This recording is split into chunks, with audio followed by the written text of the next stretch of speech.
Kuatkan tekad, kuatkan hati. Negeri ini memanggilmu kawan. Belajar bergerak berbagi untuk negeri. Guru penggerak majukan pendidikan. Guru penggerak. Warahmatullahi wabarakatuh. Saya Renino SPDSD, Guru SDN 4 Marotakung, Kecamatan Kamangbaru, merupakan salah satu calon guru penggerak angkatan 10 Kabupaten Sidoarjo. Dan di sebelah saya Dewi Oktavia Hefrita, Kepala Sekolah SMP Negeri 21 Sidoarjo. baiklah, saya akan melakukan wawancara dengan Ibu Nelly, Ibu Kepala Sekolah di SMP 21 Sidoarjo, tentang pengambilan keputusan berbasis nilai-nilai kebajikan sebagai pemimpin. Baiklah, Bu Nelly, minta waktunya sebentar, Bu Nelly. Silakan, Ibu.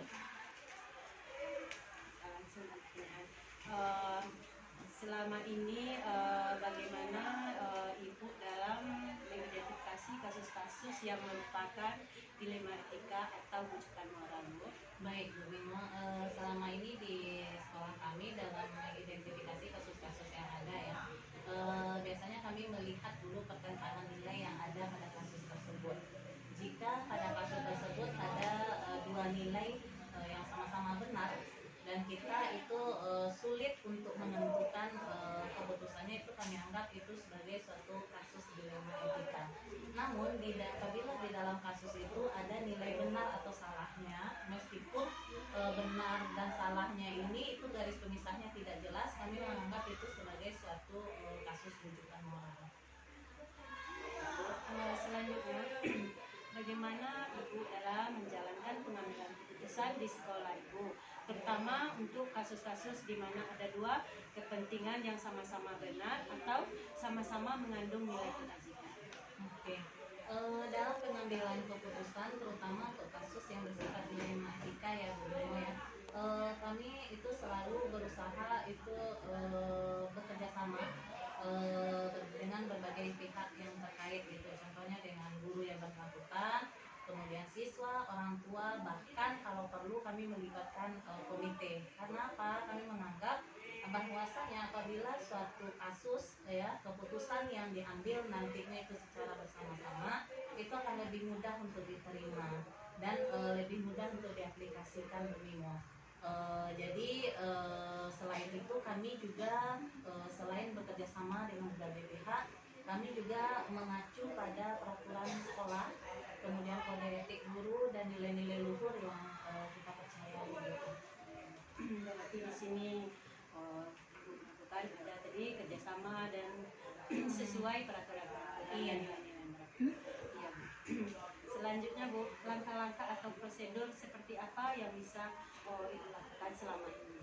Oke, untuk langkah-langkah dalam pengambilan keputusan, yang pertama itu saya biasanya mengumpulkan data dulu ya. Kita kumpulkan fakta, kita cari informasi sebanyak mungkin. Setelah itu kita analisis apa penyebab akar masalahnya dan kira-kira nanti alternatif solusinya bagaimana.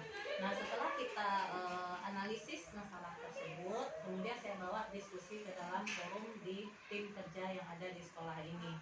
Ya, bisa jadi tim kerja itu terdiri dari tim guru, kemudian orang tua, kalau mungkin orang tua dilibatkan, dan komite sekolah. Nah, setelah kita diskusi, baru nanti kita berusaha membuat sebuah keputusan yang tepat dan adil. Kita berusaha seadil-adil mungkin gitu. Nah, setelah ada keputusan, kita lakukan tindak lanjut, Bu Mimo. Apa tujuannya? Supaya bisa meyakinkan bahwa keputusan yang diambil itu benar-benar dijalankan dengan sebaik mungkin. Baik, Bu. Hal-hal apa saja yang selama ini Ibu anggap efektif dalam pengambilan keputusan pada kasus-kasus dilema itu?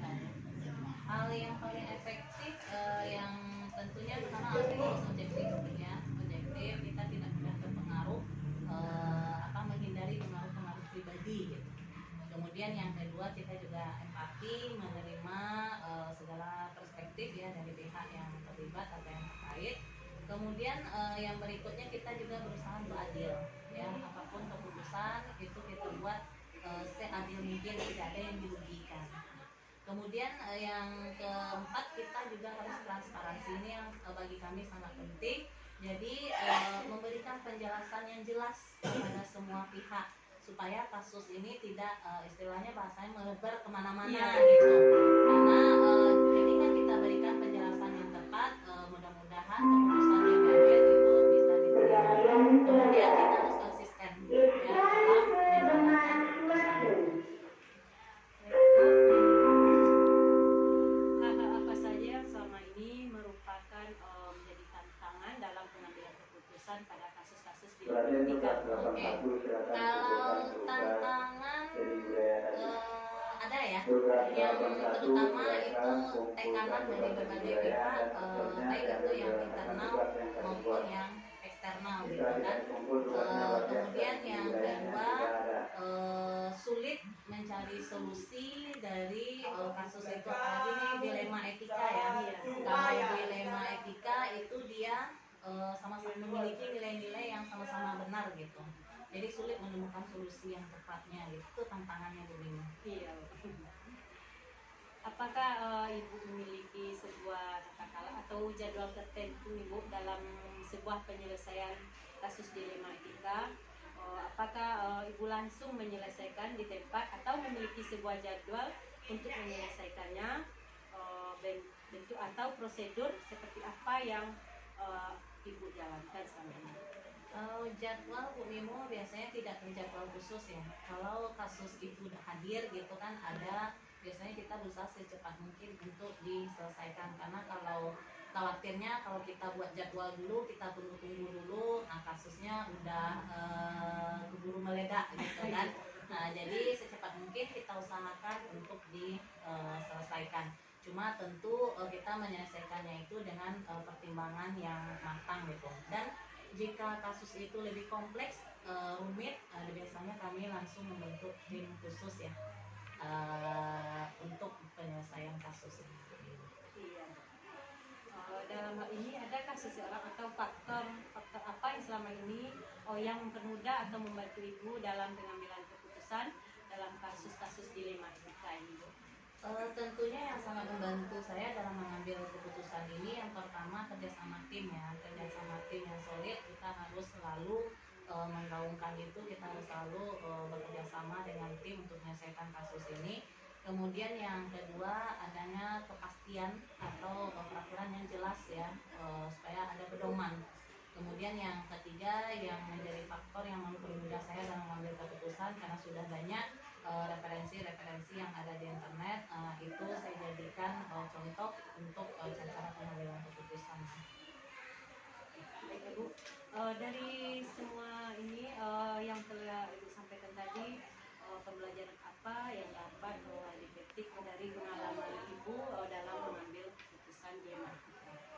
Banyak sekali Bu Mimo ya, terutama dalam pengambilan keputusan yang sifatnya dilema etika nih, pelajaran yang bisa saya ambil di sana. Yang pertama, dalam pengambilan sebuah keputusan itu kita harus berhati-hati Bu Mimo, karena takutnya nanti ketika kita ceroboh mengambil keputusan, apalagi yang sifatnya dilema etika, ada pihak yang dirugikan. Kemudian yang kedua, kita juga harus menjalin komunikasi yang efektif. Supaya apa? Supaya nanti keputusan yang kita ambil itu tepat gitu, tepat sasaran dan tidak melebar kemana-mana. Kemudian yang ketiga, selain komunikasi yang efektif, kita juga harus mementingkan kepentingan bersama, jangan kepentingan pribadi. Ketika kita mengambil sebuah keputusan, kita berpedoman, kita mementingkan ego kita sendiri, itu alamat keputusannya itu tidak akan berjalan dengan baik. Mungkin itu pelajaran yang dari pengalaman dalam penyelesaian kasus yang bersifat dilema etika. Baiklah Bu, dengan berakhirnya acara ini, terima kasih Bu atas waktu dan telah berbagi dalam pengambilan keputusan sebagai pemimpin di sini. Assalamualaikum warahmatullahi wabarakatuh. Waalaikumsalam warahmatullahi wabarakatuh. Assalamualaikum warahmatullahi wabarakatuh. Saya Reni Mimo, SPD SD Guru SDN 4 Morotakum, merupakan CGP Angkatan 10 Kabupaten Sijunjung. Di sebelah saya, Saya Fitri Yansih, SPD, Kepala Sekolah SD 4 Muara Tatung. baiklah, dalam hal ini saya akan melakukan wawancara dengan Ibu Kepala Sekolah SDN 4 Morotatung, yaitu Ibu Fitriansyah, tentang pengambilan keputusan yang berbasis nilai-nilai kebajikan sebagai pemimpin. Baiklah Bu, terima kasih atas waktunya Bu. Dalam hal ini saya akan mewawancarai Ibu tentang pengambilan keputusan Bu.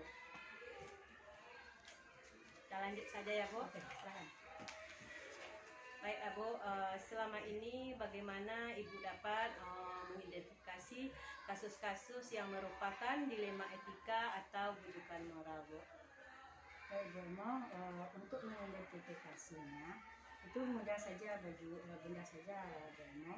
Jadi sesuatu itu dikatakan nanti bujukan moral jika ada dua pilihan, hal yang satu benar dan hal yang satu lagi salah menurut hukum. Jadi jika kedua-duanya benar, maka hal itu yang dikatakan dengan dilema etika. Baiklah Bu, selama ini bagaimana Ibu menjalankan pengambilan keputusan di sekolah, terutama untuk kasus-kasus di mana ada dua kepentingan yang sama-sama benar atau sama-sama mengandung nilai kebajikan? Kalau kita di sekolah ini ya Bu ya, sebelum keputusan diambil dalam dilema etika terlebih dahulu, saya mengumpulkan fakta-fakta yang terjadi. Siapa saja yang terlibat, menganalisa benar atau salahnya kasus tersebut, membuat alternatif solusi, lalu membuat keputusan. Baiklah Bu. Selanjutnya langkah-langkah atau prosedur seperti apa yang bisa Ibu lakukan selama ini Bu? Langkah-langkah yang kita ambil di sekolah ini memang langkah-langkah yang dilakukan adalah mengumpulkan fakta yang terjadi, menentukan siapa yang terlibat, menganalisa benar salahnya, membuat alternatif solusi, membuat keputusan dan meninjau kembali keputusan yang sudah diambil. Iya. Selanjutnya hal-hal apa saja yang selama ini Ibu anggap efektif dalam pengambilan keputusan pada kasus dilema etika? Hal-hal yang efektif dalam pengambilan keputusan dalam dilema etika adalah dengan menelaah siapa yang terlibat, sifatnya mendesak atau tidak,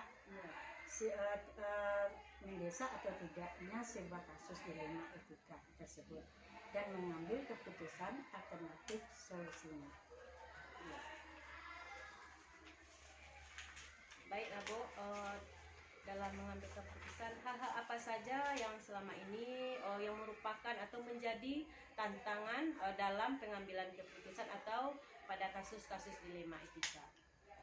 Tantangan yang saya temui dalam pengambilan keputusan kasus dilema etika adalah masalah tersebut mempunyai nilai yang sama-sama penting, tetapi harus ada yang didahulukan. Juga ada adanya orang-orang atasan langsung yang terlibat, serta adanya peraturan yang harus dipenuhi. Dan yang paling penting adalah nilai rasa yang harus diutamakan. Baik Bu, berarti kita harus memperhatikan nilai-nilai rasanya. Ya. Apakah Ibu memiliki sebuah tata cara atau jadwal tertentu dalam sebuah penyelesaian kasus dilema etika? Apakah Ibu langsung menyelesaikan di tempat atau memiliki jadwal untuk menyelesaikannya? Bentuk atau prosedur seperti apa itu Bu yang dijalankan? Dalam mengambil keputusan dilema etika, saya belum memiliki jadwal khusus, tetapi ada tata cara dengan menganalisa, mempertimbangkan dan memusyawarahkan kasus dilema etika yang terjadi, baik secara formal maupun secara informal. Dalam hal ini adakah seseorang atau faktor-faktor yang selama ini yang mempermudah atau membantu Ibu dalam pengambilan keputusan dalam kasus dilema etika, Bu?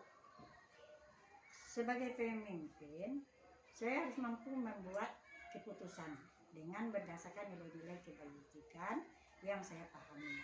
Seseorang atau faktor yang mempermudah atau membantu dalam pengambilan keputusan sebuah kasus dilema etika adalah orang yang menghargai dan menerima keputusan atasan langsung.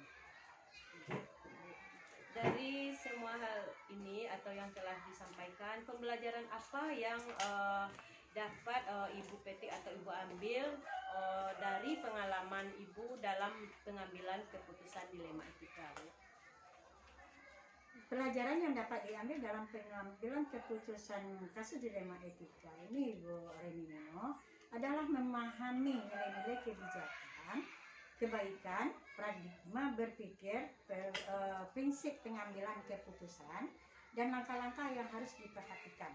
Dalam mengambil keputusan, semua yang terlibat dalam mengambil keputusan harus menghargai dan melaksanakan keputusan yang sudah diambil.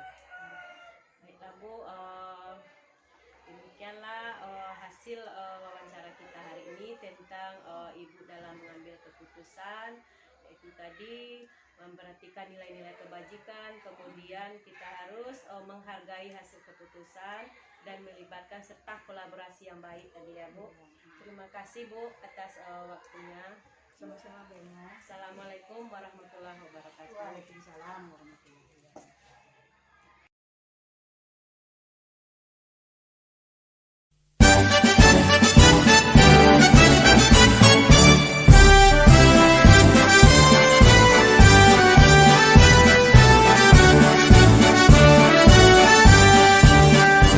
Bulatkan tekad, kuatkan hati, negeri ini memanggilmu kawan. Belajar